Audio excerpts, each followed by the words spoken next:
Shalom అలేకిం, షాలోమ్ అలేకిం, షాలోమ్ అలేకిం. Type for this morning devotion is wells without water.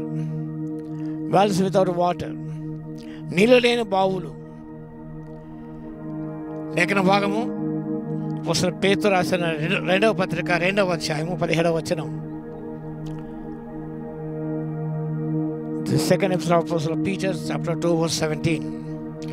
వీరు నీళ్ళు లేని బావులను పెనుగాలి కొట్టుకుని పోవు మేఘమునే ఉన్నారు. వీరి కొడుకు గడాంధకారము భద్రము చేయబడి ఉన్నది. ఎవరు వీరు? వీరు అన్నాడు ఇక్కడ. 2వ అధ్యాయం అంతా గమనిస్తే నమ్మకార్థపు క్రైస్తవులు, అబద్ధ బోధకులు, వీరందరూ కూడా భక్తిహీనులు, పైకి భక్తి గల వారు ఉండి శక్తిని ఆశ్రయించిన వారు, వీరందరూ కూడా యెహోవాకు చెందిన వారే. వారందరూ కూడా నీళ్ళు లేని బావుల వలె ఉన్నారు. చరిత్ర గమనించినప్పుడు రహదారులకు ఇటువైపున కానీ ఇప్పుడు కానీ ప్రయాణికులకు దాహం తీర్చడానికి అక్కడక్కడ బావులు ఉండేవి. వాళ్ళు దాహం తెచ్చుకునేవారు, తీర్చుకొని గమ్యం చేరేవారు. నేటి స్థితిగతులు గమనిస్తే, ఆత్మీయం గమనిస్తే, the world is a dry place. ప్రపంచం గమనించినప్పుడు ఒక ఎడారి వలె ఉన్నది. ఎడారిలో దేవుడు నీళ్లను ఉబకింపచేసే దేవుడు. ఊటను ప్రభు ఉబకింపచేసే దేవుడు. ఈ ప్రపంచ మానవునికి ఏమి ఇవ్వలేకపోతుంది. wells without water. The world is like a well without water. ప్రపంచకు బావి వల్ల ఉన్నది, నీళ్ళే బావిలో ఉన్నవి. ఇక్కడ చూస్తున్నాం ఒకటి, complete no water in this pond. ఇలాంటి నీళ్ళేని బావులు. క్రైస్తవ విశ్వాసి ప్రభు నమ్మాడే కానీ విశ్వసించగానే there is no water, there is no spirit in his life. వారిలో నీళ్ళు లేవండి. ఎండిన బావుల వలె ఉన్నారు. ఎండిన బావుల వలె ఉన్నారు. ఎండిపోయిన బావులే ఉన్నారు. there is no life, there is no water, there is no living water in their lives. లోకానికి మనం దేవుని యొక్క జీవ జలాన్ని అందించేవారు ఉండాలి. Dispense the grace of God to a thirsty world. దహార్తితో నిండుకొని ఉండే ప్రపంచానికి ఆత్మీయ తెచ్చే ఆత్మీయ బావులుగా ఉండాలి మనం. కానీ మనలోనే నీరు లేదు, మనలోనే వాక్యం లేదు, మనలో కృప లేదు, మనలో క్షమాపణ లేదు, మనలో ప్రేమ లేదు, ఏమీ లేదు మనలో.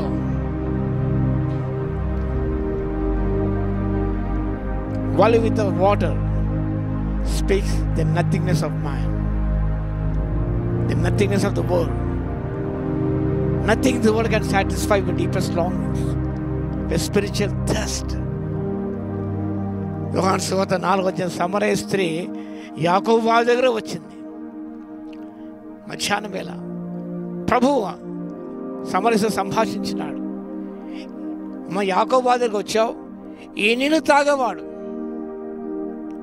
మళ్ళీ దాహంగా ఉంటాడు, కానీ నేనిచ్చే నీళ్ళు తాగేవాడు ఎన్నడూ దాహం కొనండి. ఇక ఈ never thirst again, I give living waters. ప్రభు జీవజల ఊట, జీవజల నది ఆయన. ఆ జీవజల నదిని మనలో ప్రవహింపని మనం ప్రార్థన చేయాలి. మనం పాట పాడదాం. జీవనదిని నా హృదయములో ప్రవహింపచేయుమయా నా యేసయ్యా.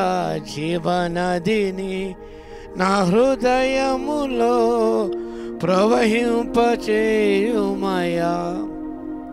అలా ప్రవహింపచేసిన దేవు జీవ నీతో ప్రవేశిస్తాడు.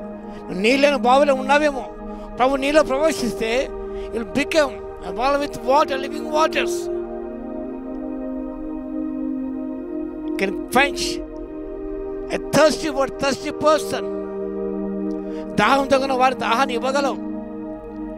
ప్రేమతో ప్రతిపించే వారి దేవుని ప్రేమను పంచగలవు. క్షమాపణ కావాలని ప్రతిపించే వారికి క్షమాపణ ఇవ్వగలవు. ప్రభుత్వం పొందిన మనం ఇవన్నీ కూడా ఇతరులకు అందివలసిన వారు ఉంటున్నాం. కానీ life is dried up. Dry well without water. You must be well without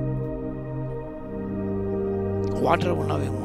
నీళ్ళు బాలు ఉండగా మనం నీళ్ళు కలిగిన బావిలో ఉండాలి.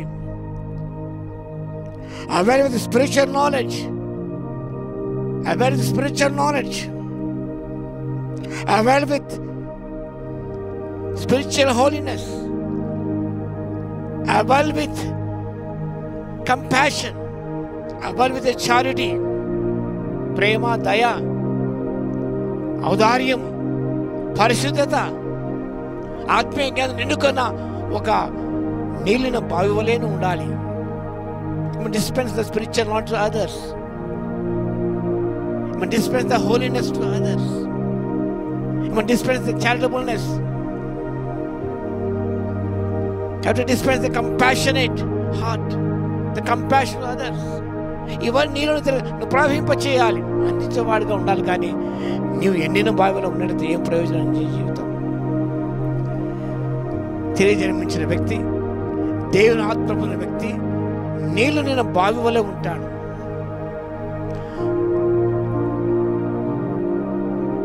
రక్షణ బావి వలె ఉంటాడు. About with salvation. నువ్వు రక్షణ పొందామంటే ఆ రక్షణ ఇతరు అందివ్వాలి, ఉచితంగా అందివ్వాలి. నీవు రక్షణ పొందకుంటే ఎలా రక్షణ అందివ్వగలవు? నీలో పరిశుద్ధ లేకుండా పరిశుద్ధాన్ని ఎలా అందివ్వగలవు? నేను అవతారం లేకపోతే ఇలా అవతారాన్ని అందివ్వగలవు?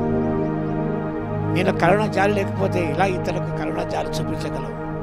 వాళ్ళకి డ్రైడ్ అప్ వెల్, ఎండిన నీళ్లు లేని బావి వలె ఉన్నామేమో. ఏం ప్రయోజనం దాని ద్వారా? అలా ఎన్నో చెత్త చెదరం పడేస్తారు అంతే. మిషన్ కాంపౌండ్లో పెద్ద బావి ఉండేది, అది ఎండిపోయింది. ఒక ఫుల్ వాటర్ ఉండేదంట, పంప్ చేసేవాళ్ళు. అక్కడ నేను వచ్చినప్పుడు కూడా అక్కడ వరి వేసి సేద్యం చేసేవారు కూడా. అది డ్రైడ్ అప్. ఏం చేసిన తర్వాత అయిన తర్వాత అంత మట్టి చెత్త చెదరం వేసి ఆడ బావి ఉందో లేదో కనపడదు. ఇక్కడ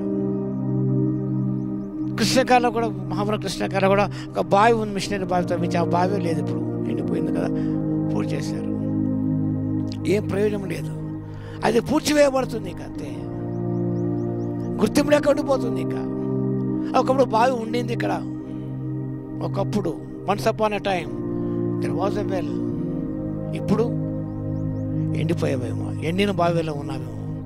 నిజంగా పరీక్షించుకొని ప్రభువును ఆహ్వానించి ఆ జీవజల పొందుకొని నీ ఒక నీళ్లు నిండిన, నీళ్లు కలిగిన ఒక బావి వల్ల ఉన్నప్పుడు ఆ జీవ జలాన్ని ఇతరులను అందించినప్పుడు వారికి ఆత్మీయ దాహం తీర్చబడుతుంది. సమరస్యకు ఆత్మీయ దాహం తీర్చబడింది. ఆ రక్షణ పొందగలిగింది, ఆ ఊరంతా రక్షించగలిగింది.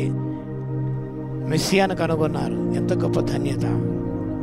ఒక స్త్రీ, she became a well with water. ఆమెలో ఎండిన బావి ఆమె జీవితం ఏమీ లేదు. There is nothing in her life. ఎవరు దాహం తీర్చలేదు ఆవిడ. ఎప్పుడు ప్రభు జీవజలం పొందిందో, ఉచితంగా పొందిందో, she became a dispenser of grace. ఊరికంతా దాహాన్ని పంచిపెట్టింది, రక్షణ దాహాన్ని పంచిపెట్టింది. అనేక ఊరంతా రక్షించబడ్డది.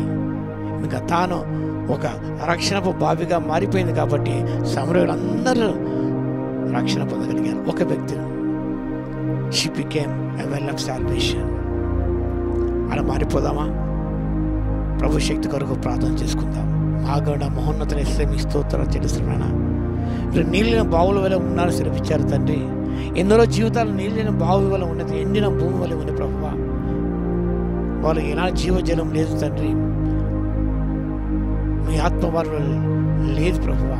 ఆత్మ నింపబడలేదు తండ్రి. ఎప్పుడైతే మీ ఆత్మ నింపబడతారో జీవజలం పుచ్చుకుంటారో తండ్రి, అనేకులు మీ జీవ జలాన్ని ఉచితంగా పంచిపెట్టబడరు కాబట్టి తండ్రి, ఆ శక్తిని ప్రతి బిడ్డకి ఇవ్వగలందుకు మీకే స్తుతి స్తోత్రాలు చెల్లిస్తూ తండ్రి, మీ ద్వారా ప్రభావం మేము ఆ జీవజలం పొందుకొని నీళ్ళతో నింపబడిన సజీవన బావిలో, సాక్షాత్తపు బావిలో ఉంటుంది తండ్రి. జ్ఞానంతో నింపబడిన బావి వలె, ప్రేమతో నింపబడిన బావి వలె, ఔదార్యత నింపబడిన ఒక బావి వలె, కరుణతో నింపబడిన ఒక బావి వలె తండ్రి మా జీవితాలు ఉంటుంది నాయన. రక్షణతో నింపడం బావి వల్ల మా జీవితాలు ఉండకు కృప ఇవ్వగలందుకు మీకే స్తుతి స్తోత్రాలు చెల్లించుకుంటూ వాక్యం ప్రతి బిడ్డను దర్శించి మా జీవిత ప్రభావాన్ని ఎండిన బావులన్నీ ప్రభావాన్ని పూడ్చివేయబడకున్న ప్రభావ మీ సజీవమైన జీలతో నింపబడే కృపను ఇవ్వగలందుకు మీకే స్తుతి స్తోత్రాలు చెల్లించుకుంటూ యేసయ్య నామమున ప్రార్థించి వేడుకొస్తున్నాము తండ్రి. ఆమేన్. మన తండ్రి అయిన దేవుని యొక్క ప్రేమయు, మన ప్రభువును రక్షకుడైన యేసుక్రీస్తు యొక్క కృపయు, పరిశుద్ధాత్మ యొక్క అన్యోన్య సహవాసం మనందరి సదాకాలంతోనే ఉండును గాక. ఆమేన్.